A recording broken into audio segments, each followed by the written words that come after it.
Hello everyone, welcome to my channel Kushi Tutorials. In today's video, I am going to be teaching you about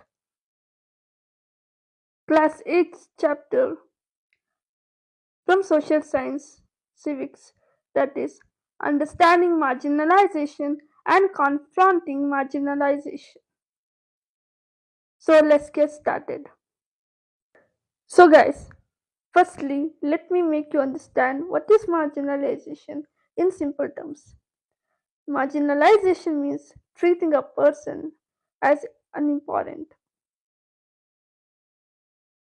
treating him as different from others, not making him to mingle with others, putting him aside. For example, in schools, there is differentiation between low status and high status students. If a poor student dress in differently in during any cultural events in school, etc., and so on. They are considered as less important. So, if you now have understood what is marginalization, then let us now dive to the lesson. Who are Adivasis? Adivasis, in the name only it is given, means Adi, first, Vasis, lived, means original inhabitants. They are the communities who lived in close association with forest. They were the first to thrive in a particular area. Around 8% of Indians' population is Adivasi, and many of India's most important mining and industrial centers are located in Adivasi areas like Jamshedpur, Rourkela, Bokaro, and Bhilai, among others.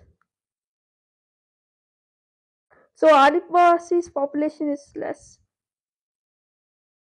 and the place where they are occupied are important sites for mining and industrial centers. For example, places like Jamshedpur, Rourkela, Bokaro, Bhilai, they are places where Adivasis lived. There are more than 500 different Adivasi groups in India. Adivasis are in states like Chhattisgarh, Jharkhand, Madhya Pradesh, Orissa, Gujarat, Maharashtra, Rajasthan, Andhra Pradesh, West Bengal, and in the northeastern states of Arunachal Pradesh, Assam, Manipur, Meghalaya, Mizoram, Nagaland, and Tripura. Did you know Orissa is the home for more than 60 different tribal groups? There is also very little hierarchy among them. Hierarchy means ranking the tribes or religion, etc., according to their importance or based on religion, caste, status, etc. Adivasis practice a range of tribal religions that are different from Islam, Hinduism, and Christianity. They often involve the worship of ancestors, nature spirits, village spirits, mountain spirits, etc. Adivasis have their own languages, possibly as old as Sanskrit, which has often been deeply influenced the formation of Indian languages like Bengali. Shantali has the largest number of speakers. Adivasis and stereotyping. Stereotyping means it is a mistaken idea or a belief about by a person about a group or an individual, etc. Believing then they are that type of a person only. In India, we usually showcase Adivasi communities in stereotypical ways like in colorful costumes, headgear, and today's dancing. In our mind, there's an image of tribal people that they wear differently, their costumes are different, like that, so on. By seeing all their religious practices, we often made our mindset that they are primitive, backward, and exotic, not from our country. They are different.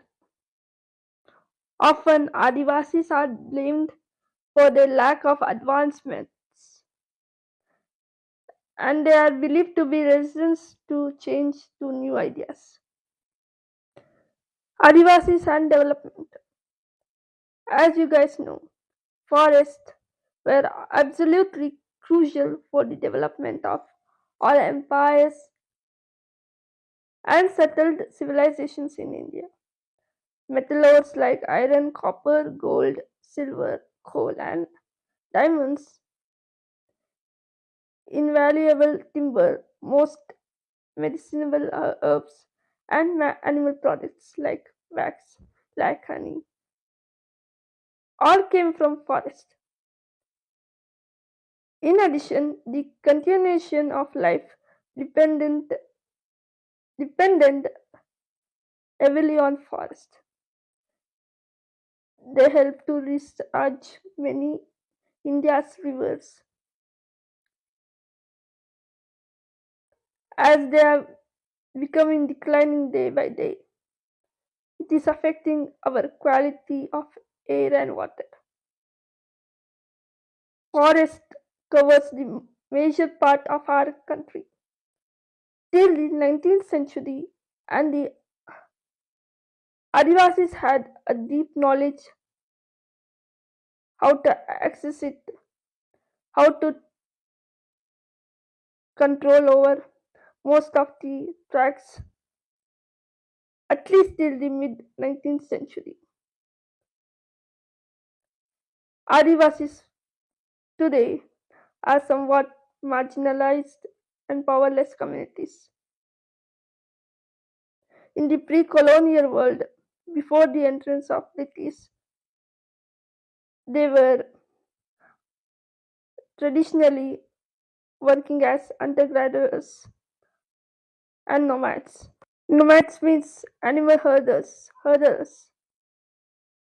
who look after the animal livestock, and they lived by shifting agriculture and also cultivated in one place or cultivated in some other places, keep on shifting. For the past 200 years, Adivasis have been increasingly forced through economic changes, forest policies, and political force applied by the state and private industries to migrate them as workers in plantations, at construction sites, in industries, and as domestic workers. They were treated as slaves, and they also were given low wages. Forest lands have been cleared for timber and for agriculture, industry, and so on. Adivasis have also lived in areas that are rich in minerals and other natural resources. Just think what their health might have gone through due to that dust, so much of dust in that mining sites. They were forced to leave their land, and suitable procedures were not followed to protect them and to protect their family from hunger and from livelihood. According to official figures, more than 50% of persons were displaced due to mines and mining projects are tribals. Another recent survey report by organizations working Adivasis shows that 79% of the persons were displaced from the states of Andhra Pradesh, Chhattisgarh, Odisha, Jharkhand were tribals,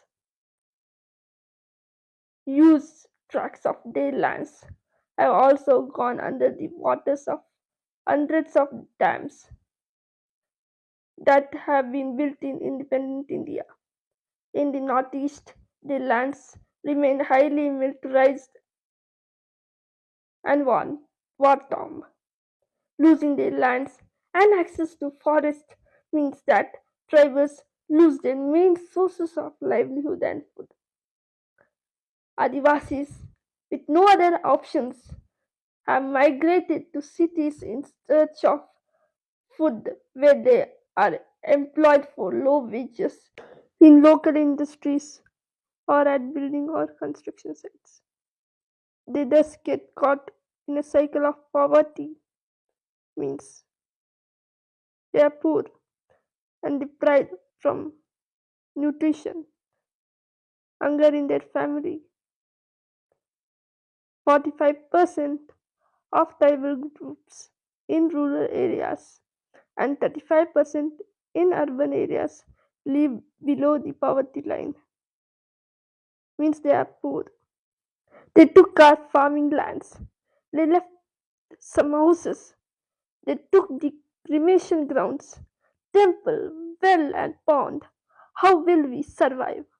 Says Gobindamaran, who was displaced due to a refinery project in Orissa. Minorities and marginalization. Minority is most commonly used to refer to communities that are numerically small in relation to the rest of the population, means they are less in number. The Indian constitution recognizes that the culture of the majority influences the way in which society and government might express themselves. In such cases, size can be a disadvantage and lead to the marginalization of the relatively smaller communities. Thus, safeguards are needed to protect minority communities against the possibility of being culturally dominated by the majority. Communities that are small in number relative to the rest of the society may feel insecure about their lives, assets, and well beings. This sense of insecurity may get accentuated if the in the relations. The minority and majority communities may fight. The Constitution provides these safeguards because it is committed to protect India's cultural diversity and promoting equality as well as justice. Muslims and marginalization. According to 2001 census, Muslims are 13.4% of India's population and are considered to be a marginalized community in India today because, in comparison to other communities, they have over the years been deprived of the benefits of socio-economic development. Recognizing that Muslims in India were lagging behind in terms of various development indicators, the government set up a high level committee in 2005, chaired by Justice Rajinder Sachar. The committee examined the social, economic, and educational status of the Muslim community in India. The report discusses in detail the marginalization of the community. It suggests that on the range of social, economic, and educational indicators, the situation of the Muslims community is comparable to that of other marginalized communities like scheduled caste and scheduled tribes. For example, according to the report, the average years of schooling for Muslim children is between the ages of 7 to 16, is much lower than that of other socio-religious communities. Like other minorities, Muslims' customs and practices are very much different. Because of this, they tend to be identified differently, and some people think they are not like the rest of us. Often, this becomes an excuse to treat them unfairly and discriminate against them. Social marginalization of Muslims, in some instances, has led to them migrating from places where they have lived, often leaving to the ghettoization of the community. Here, ghettoization means ghettos is an area or locality that is populated largely by members of a particular community. Ghettoization means process that leads to this situation. Sometimes this prejudice leads to hatred and violence. Prejudice means preconceived opinion based on a reason or idea belief regarding a community or a person. This result because due to action or judgment of that community. This results from some judgment or action of another community or people in disregard of one's right. Generally, one people or community dislike another people or community because of some reasons.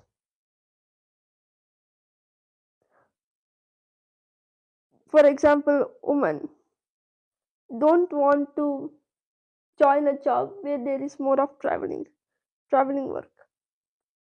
But by this, because of this reason, many companies don't allow or don't give job for women who want to willingly do jobs like where there is traveling more. Marginalization is a complex phenomenon requiring a variety of strategies, measures, and safeguards to redress this situation. All of us have a stake in protecting the rights defined in the Constitution and the laws and policies framed to realize these rights. Without this, we will never be able to protect the diversity that makes our country unique, nor realize the state's commitment to promote equality. Stake means at the risk to be won or lost, a crucial situation invoking fundamental rights. The fundamental rights are an important part of the Constitution. These rights are available to all Indians equally. As far as the marginalized are concerned, they have drawn on these rights in two ways. First, by insisting on their fundamental rights, they have forced the government to recognize the injustice done to them. Second, they have insisted that the government enforce these laws. In some instances, the struggles of the marginalized have influenced the government to frame new laws in keeping with the spirit of the fundamental rights. Article 17 of the Constitution states that untouchability has been abolished. That means is that no one can henceforth prevent Dalits from educating themselves, entering temples, using public facilities, etc. It also means that it is wrong to practice untouchability and that this practice will not be tolerated by a democratic government. In fact, untouchability is a punishable crime now.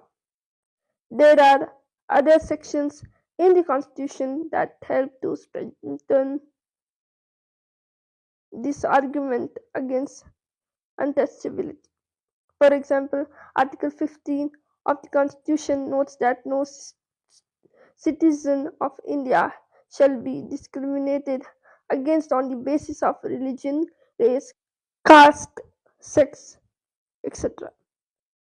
Therefore, Dalits can invoke or draw on a fundamental right in situations where they feel that they have been treated badly by some individual or community or even by the government. Likewise, other minority groups have drawn on the fundamental rights section of our constitution. They have particularly drawn upon the right to freedom of religion and cultural and educational rights. Laws for the marginalized. The government makes laws to protect its citizens, yet, this is not the only way in which it takes action. There are specific laws and policies for the marginalized in our country. There are policies or schemes that emerge through other means like setting up a committee or by undertaking a survey, etc.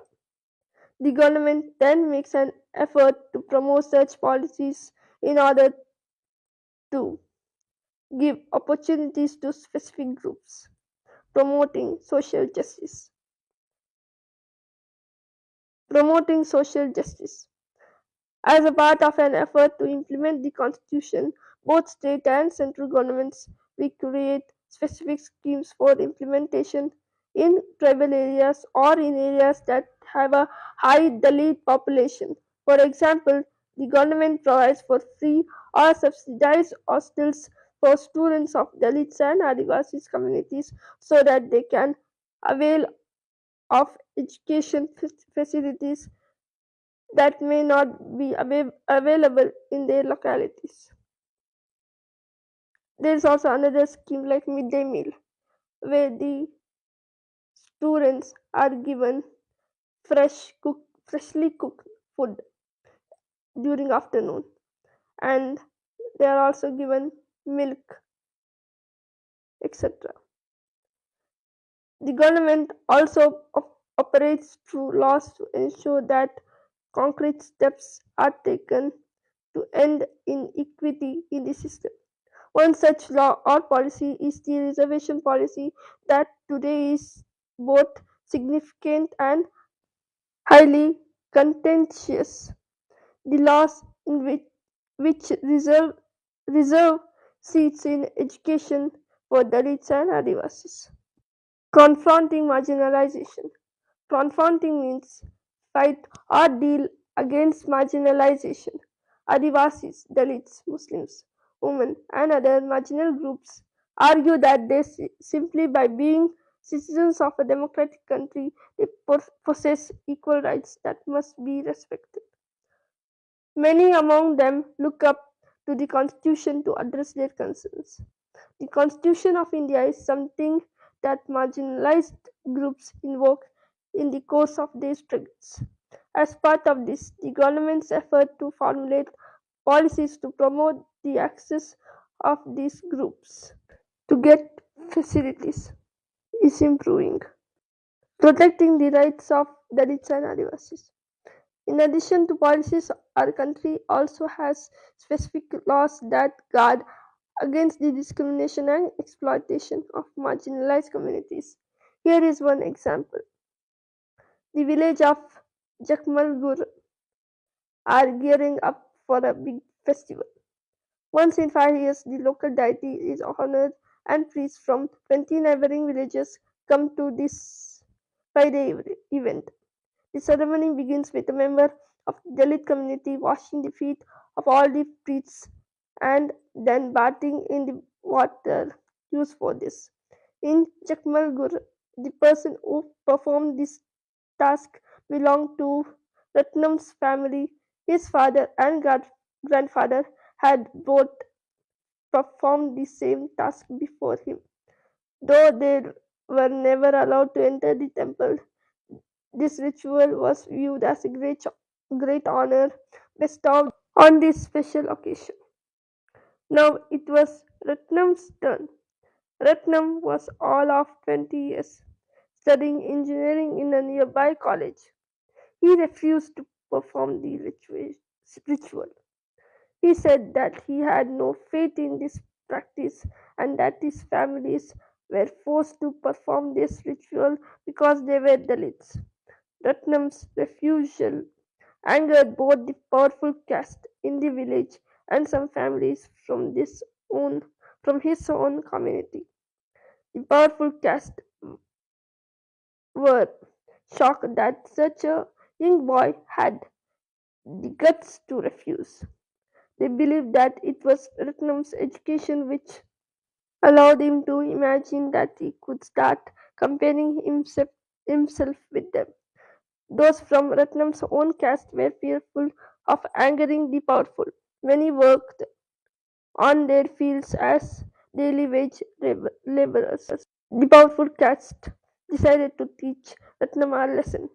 His community was ordered to ostracize him and his family, and everyone was told that no one should speak or do any work for them or with them. One night, some men entered their part of the village and set his hut on fire. He managed to escape with his mother. Ratnam then went to file a case in the local police station under the Scheduled Caste and the Scheduled Tribes Prevention of Atrocities Act 1989. Other Dalit families still did not come in his support as they were scared that a similar fate might await them if they spoke out.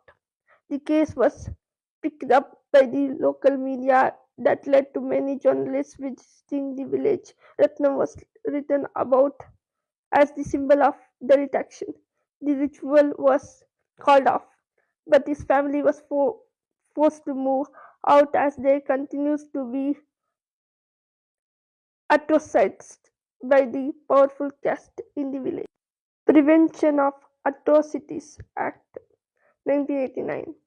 Ratnam sought the support of law, filing his complaint under the above act to protest against the domination and violence of the powerful caste in his village. This act was framed in 1989 in response to demands made by Dalits and others that the government must take seriously the ill treatment and humiliation Dalits and tribal groups face in everyday sense. While such treatment had persisted for a long time, it had acquired a violent character in the late 1970s and 1980s.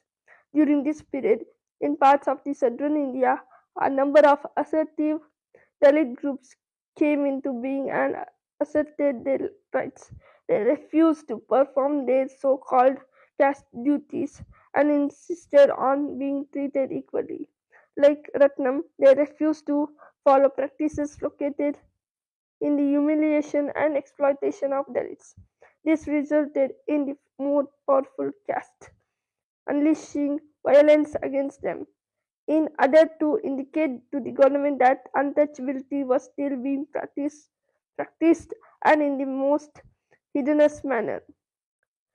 Dalit groups demanded new laws that would list the various sorts of violence against Dalits and prescribe stringent punishment for those who indulge in them. Adivasi demands and the 1989 Act. The 1989 Act is important for another reason. Adivasi activists referred to it to defend their rights to occupy land that was traditionally theirs. The constitution promised the tribal people that land belonging to tribal people cannot be sold or to be bought by non-tribal people. In cases where this has happened, the constitution guarantees the right of tribal people to repossess their land. C.K. Janu, an Adivasi activist, also has pointed out that one of the violations of the constitutional rights guaranteed to tribal people are governments in the various states of India. For it is they who allowed non-tribal encroachers in the form of timber merchants, paper mills, etc., to exploit tribal land and to forcibly evict tribal people from their traditional forest in the process of declaring forest as reserved or as sanctuaries. She has also noted that in cases where Tribals have already been evicted and cannot go back to their lands. They must be compensated. That is, the government must draw up plans and policies for them to live and work elsewhere. After all, governments spend large sums of money on building industrial or other projects on land taken from tribals. By this, we have concluded our topic, the lesson, marginalization, and how to confront marginalization. Hope you all have understood. If you liked my video, then please subscribe to my channel and support me. Thank you for watching.